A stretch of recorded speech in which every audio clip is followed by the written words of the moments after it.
Prime Minister, thank you for being with us. Good morning.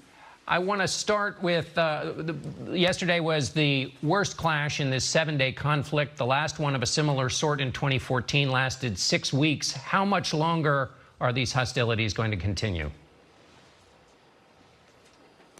Well, we hope that it doesn't continue very long, but we were attacked by Hamas on our National Day, Jerusalem Day, unprovoked attacks on Jerusalem, and then thousands of rockets and missiles on our cities. And I think any country has to defend itself. It has a natural right of self-defense. We'll do whatever it takes to restore order and quiet and the security of our people and deterrence. We're trying to degrade Hamas's terrorist abilities and to degrade their will to do this again. So it'll take some time. I hope it won't take long, but it's not immediate. 2,900 rockets fired on Hamas, according to fired from Hamas, according to one report. But there's also a report that Egypt offered a truce. Hamas said yes. You said no. Why? Well, that's not what I know. And frankly, if Hamas thought that they could just fire on our rockets and then sit back and enjoy immunity, that's false. We are targeting a terrorist organization that is targeting our civilians and hiding behind their civilians, using them as human shields. We're doing everything we can to hit the terrorists themselves, their rockets, their rocket caches, and their arms, but we're not going to just let them get away with it. Neither would you. I mean, you just imagine what would have happened if you had 2,900 rockets fired on Washington and New York and others. I think you would understand our position. I think you do, actually. The precision of that targeting has been up for question. There's been a lot of focus on the bombing on Saturday in Gaza of a building that housed the Associated Press and Al Jazeera. The Committee to Protect Journalists demanded detailed and documented justification. This morning, there's a Jerusalem Post story that says the Americans were shown a smoking gun, that proof that Hamas was in that building. What is that proof? And did you show it to the Americans? Well, we share with our American friends all that intelligence. And here's the intelligence we had. It's about Palestinian terrorist, an intelligence office for the Palestinian terrorist organization housed in that building that plots and organizes the terror attacks against Israeli civilians. So it's a perfectly legitimate target. And I can tell you that we took every precaution to make sure that there were no civilian injuries. In fact, no deaths, no injuries whatsoever. I can't say injuries. I don't know if somebody received a fragment of a stone. I don't know that. But no people were killed. Now imagine, ask yourself, how is that possible?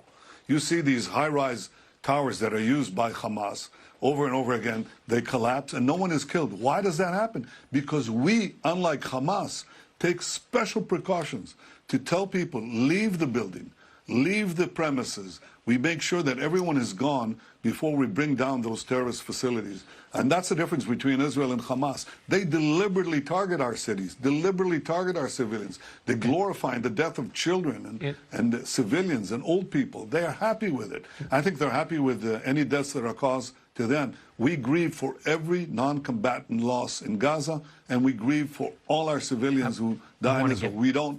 We're not happy with it, and we try to minimize it. I want to get to minimizing those casualties, but you spoke with President Biden yesterday. It's inconceivable you would have talked to him and not shared proof of Hamas in those buildings that housed the journalists. Did you share that with him?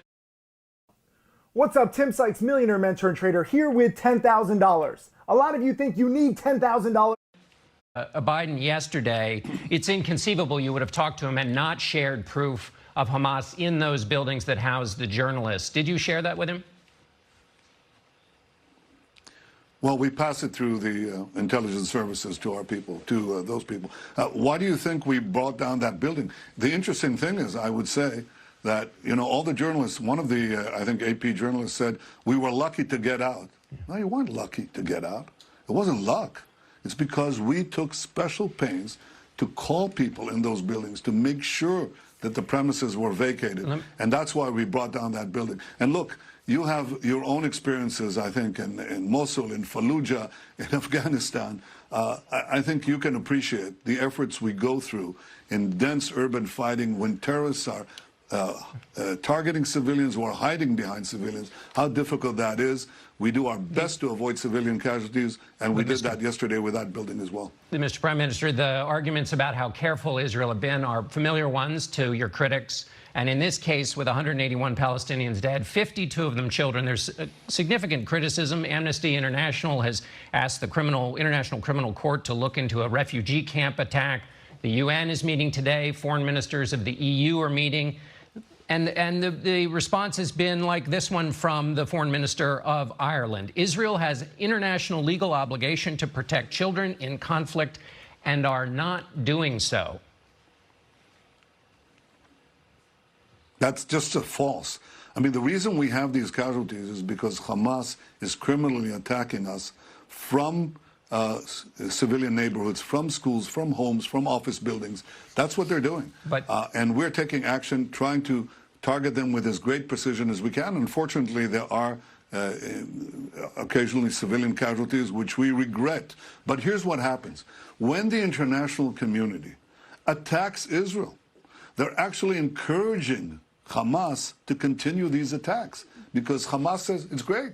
We're both killing Israeli civilians and unfortunately some of ours, and they're happy with their own civilian casualties because it gets that the international community to focus their attacks on Israel instead of Hamas. That's wrong. Sure. It's both wrong and unproductive because actually what it does is prolong the conflict and escalate and increase the number of casualties that happen as a result of the continuation of the conflict. The question, Mr. Prime Minister, is U.S. Secretary of State Tony Blinken said that Israel has an extra burden, that Israel, because of its strength and power and dominance, has an extra burden on these question of casualties. The question is whether Israel is meeting its extra burden in responding to these rocket attacks from Hamas.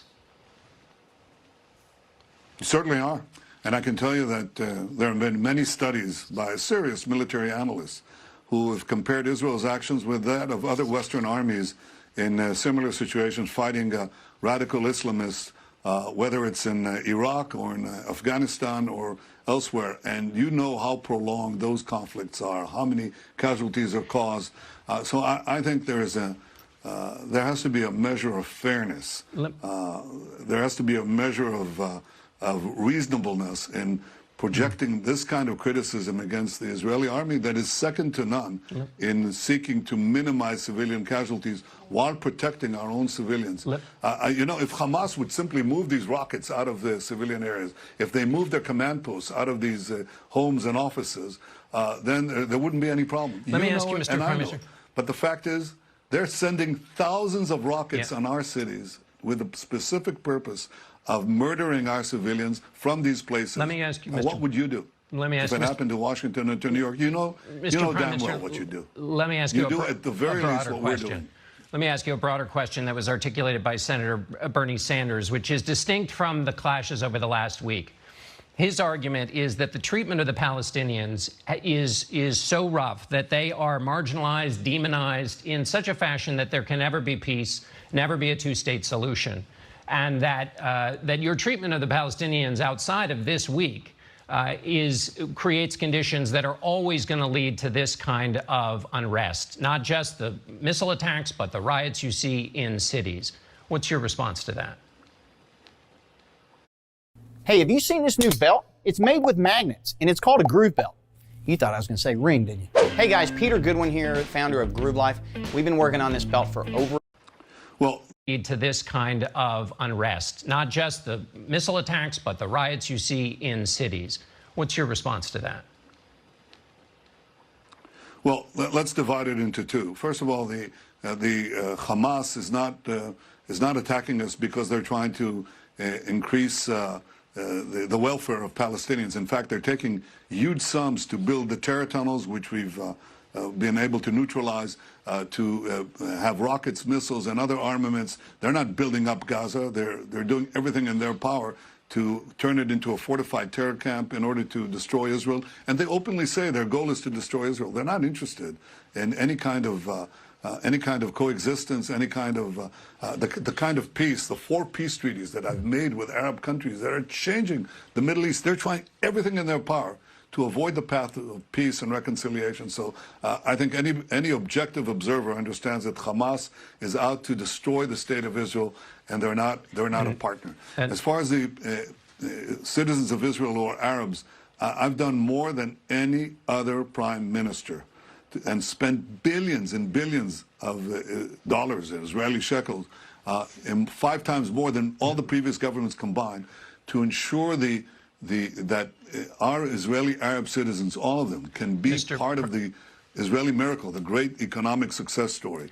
I've invested that because I believe in it. I didn't do it now, and I didn't do it for CBS Face the Nation. I really believe in this. There has been a minority, a violent minority, that has tried to challenge that as well and to kill Mr. Prime Minister, innocent people. I won't tolerate that. Neither Arabs killing Israelis or Jews killing Arabs or Arabs killing Jews. Let me ask, I want you to respond to one other thing before we go, which is your domestic challenges. You are under investigation for bribery, fraud, breach of trust. You've also had some difficulty, 4 failed attempts to put together a government in the last 23 months. This leads to the criticism that your current actions are basically an effort to stay in power. And what's your response to that? That's preposterous. You know, when I was a young soldier, 18 years old, I held a fellow soldier who died in my arms. A few years later, my brother, my older brother, died while leading a rescue mission in Entebbe, Uganda, to release Israeli hostages. I've seen comrades fall. I've seen my brother fall. And I think anybody who knows me knows that I've never, ever subordinated security concerns, the life of our soldiers, the life of our citizens, for political interests. That's just hogwash. I'll do what I have to do to protect the lives of Israeli citizens and to restore peace. I've made peace with 4 Arab countries. I'm glad that we have a restoration of some considerable calm within Israel. That's my goal, to restore peace and quiet and to assure tranquility and reconciliation for all. But this is a persistent criticism, Mr. Prime Minister. Why do you think it persists? Hey, ready for that Tinder date tonight? Yup, ready to roll. And quiet and to assure tranquility and reconciliation for all. But this is a persistent criticism, Mr. Prime Minister. Why do you think it persists? It persists because I've been reelected 5 times. It persists because I beat every other candidate in public polls and in direct election simulations. Apparently, the people of Israel, the majority, don't agree with this false criticism and this cynicism. They know that I'm standing there for Israel, and I'm doing everything I can for the safety and prosperity of the Israeli people. By the way, all of Israel's citizens, Jews and Arabs alike. All right, Mr. Prime Minister, we're out of time. Thanks so much for being with us.